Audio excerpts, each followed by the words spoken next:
여기는 저희 병원 1인실인데 온돌방이고 매트 같은 거 펴서 자는 방이고, 다인실 같은 경우는 온돌인데 침대가 이제 뭐 4개라든지 2개라든지 이렇게 돼 있는 구조입니다. 보통은 보호자들은 보호자 침대가 따로 있거나, 저희 병원 같은 경우는 온돌방 위에 침대가 있어서 어머니들은 바닥에서 주무시거나 보통은 아기들이랑 같이 침대 위에서 주무시는 경우도 있습니다. 이렇게 돼 있는 병원도 있을 거고, 집 구조가 다르듯이 병원마다 입원실 구조는 다른 것 같아요. 이불은 아가 이불은 보통 주고, 보호자 이불이 여분으로 필요하다거나 추위를 많이 타는 애들이 있다 그러면 이제 개인 이불을 가지고 오기도 하고, 내 아들이 입원한다면, 선우 입원한다면 가져올 거는 사실 비누랑 샴푸 이런 개인용품은 없으니까, 이게 말이 조금 그렇긴 하지만 여행 갈 때 우리가 개인 샴푸랑 린스랑 챙기고, 수건 챙기고, 옷이야 입원복 입고, 팬티, 애기 개인 팬티, 그리고 성인들 같은 경우는 수액 라인을 잡고 가만히 있고 막 이거를 막 움직이진 않는데, 애기들은 너무 이걸 잡고 있는 게 너무 불편하니까 막 스스로도 빼려고 하는 경우가 많아서, 보통 소아과 병동에서는 애기들 이렇게 수액 치료를 할 때 손 안 움직이도록 단단한 널판지 같은 부목을 주는데, 그거는 이제 개인이 보통 쓰고 버리거나 보관하는 거여서, 입원을 이전에 한번 해봤다 했는데 그 부목이 있다 하면은 또 살 필요가 없으니까 그런 거 챙겨오시면 좋을 것 같고.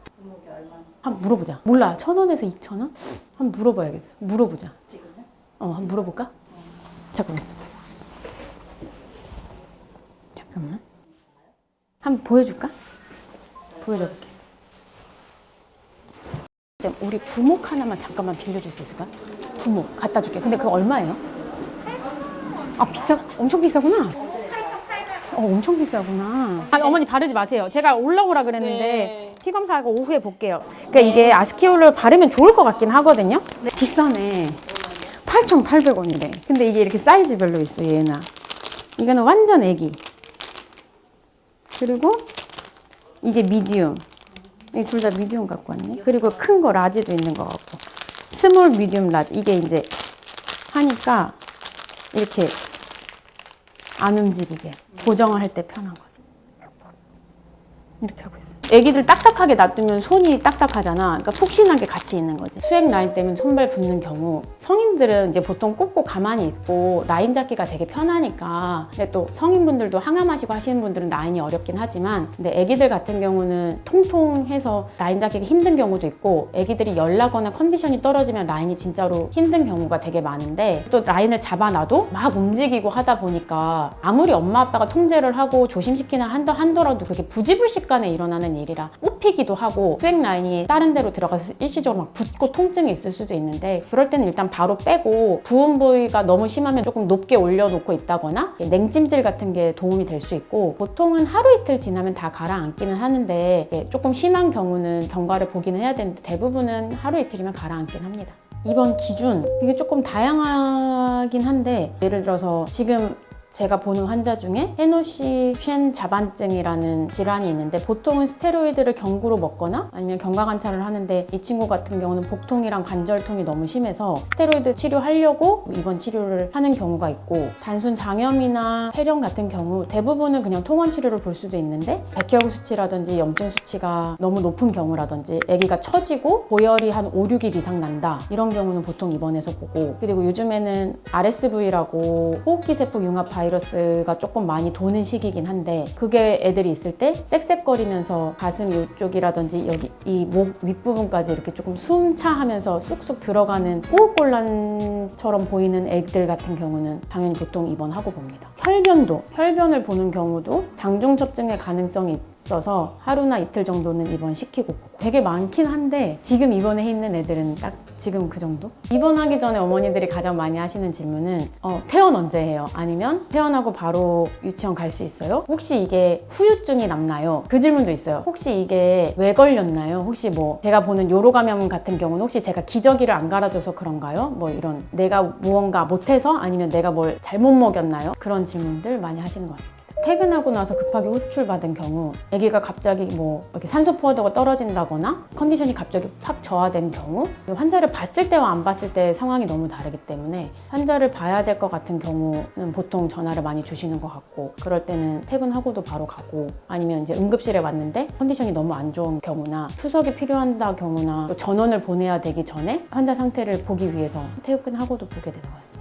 근데 간호사 선생님들은 퇴근하고도 개인톡으로 연락을 많이 주시는데 그게 좋기는 해요. 되게 미안해하면서 이렇게 당직 선생님이 계시는데 제 환자인 경우에 뭐 예를 들어서 갑자기 열이 안 나는 경우였는데 열이 난다거나 뭐 A라는 질환으로 입원했는데 갑자기 그 A라는 질환에 해당하지 않는 막 B라는 증상이 나타난다거나 감기로 입원했는데 갑자기 혈뇨가 있다거나 뭐 이런 경우들. 최근에는 독감 걸리고 나서 핵문군 융해증처럼 애기들이 갑자기 독감 걸리고 나서 한 3, 4일 뒤에 열이 다시 나면서 못 걷기 시작한 애들이 지금 2-3명 정도 있는데 갑자기 못 걸으면서 병원에 내원했는데 알고 보니까 CPK가 2000 정도까지 가가지고 수액 치료 급하게 필요한 경우 같은 경우들, 그러니까 증상이 확확 바뀌는 경우들 편하게 연락 주시고 고민되는 것들 편하게 그냥 연락 주시는 것 같아요. 근데 그거는 저도 그냥 저한테 저 환자들 연락 주시는 게 마음 편하긴 해요. 어차피 제 책임으로 있는 거니까. 가장 오래 입원한 경우 신생아 중환자실에서 25주로 태어난 아기가 7, 8개월 동안 신생아 중환자실에 있다가 태어나는 친구들도 있었고, 처음에 복통으로 응급실에 왔는데 종양이 발견돼서 초반에 항암 치료할 땐 한두 달 정도는 계속 병원에 있게 되는 것 같고, 그리고 한 경우가 더 있었는데 그 친구는 이제 신생아 중환자실에서 퇴원을 해도 되는 경우였는데 부모님이 아기를 그냥 두고 다른 나라로 가버리신 거죠. 근데 이제 그런 경우는 그 아기가 부모님이 있다는 거를 알고 있기 때문에 입양도 안 된다고 하더라고요. 그래서 그 부모님이 이 아이를 뭔가 포기각서를 써야 되는데 부모님이 연락도 안 되고 병원에서 어떻게 할 수 있는 방법도 없고, 그래서 아마 경찰에 신고를 해서 이렇게 수순을 밟아가지고 입양기관으로 간 거였는데 그 친구는 2년 정도 있었던 것 같아요, 병원에. 행정적인 부분들이 또 해결이 안 돼서 그런 부분도 있었습니다. 근데 다행히 또 우리나라가 또 사회복지사 이런 것도 다 잘 돼 있고, 그래도 잘 돼 있진 않은데 안 돼 있는 건 아니니까 어쨌든. 그리고 또 한 경우 같은 경우는 주기적 구토 증후군, 사이클릭 보미팅 신드롬 이래가지고 특별한 원인과 이유가 없이 아이가 계속 구토하고 복통이 심하고 그러다 보니까 막 자기 몸을 핥히고 꼬집고 머리를 뜯고 막 이런 경우가 있었는데, 그 아이도 주사 제제를 통해서 구토 억제하는 약 이런 것들 맞지를 않으면 애기가 너무 힘들어하니까 그런 친구도 막 한 달, 2달 입원하는 경우도 있고, 뭐 열흘 정도 입원했다가 퇴원을 했는데 그 다음 주 또 입원하는 경우도 있고. 입원하는 엄마와 아이들에게 어머니들이 항상 요로가등병 같은 경우는 제가 기저귀를 안 갈아줘서 그런가요? 아니면 장염 같은 경우는 혹시 제가 뭘 잘못 먹였을까요? 폐렴 걸렸는데 아기가 너무 쌕쌕거려가지고 정말 입원까지 하게 된 경우 제가 뭐 너무 춥게 입혔나요? 이런 얘기들을 많이 하시는데 절대 아니라고 제가 설명드리거든요. 그러니까 이제 무언가 일이 일어났을 때 그게 보통 부모일 일은 거의 전 생각이 없는 것 같아요. 예를 들어서 요로감염 걸릴 확률 이런 것도 100일 미만의 아기들은 요로감염 걸릴 확률이 감기보다 많게 1이라고 얘기하는데, 새벽에 응급실까지 뛰어오시는 어머니 아버지가 계신데 조금 덜 가려줬다고 해서 그게 문제가 되는 것도 아니고 세계적으로 1인 질환인 건데, 그냥 요 시기 때 우리 아기가 요로감염이 걸렸고 또 다들 앓는 장염이 걸리고 요즘에 또 독감 친구들도 걸리니까 다 같이 걸리고, 성장 과정이 하나인데 더 큰 질환이 아닌 거에 저는 감사한 것 같고, 항상 원인을 나한테 찾지 말고 자꾸 왜 그랬을까, 뭐 때문일까 이런 거는 의료진한테 조금 맡겨주시고 이 아이를 어떻게 하면 더 우리가 잘 치료할 수 있을까 이런 쪽으로 조금 더 마음을 편안하게 생각하셔도 좋을 것 같아요.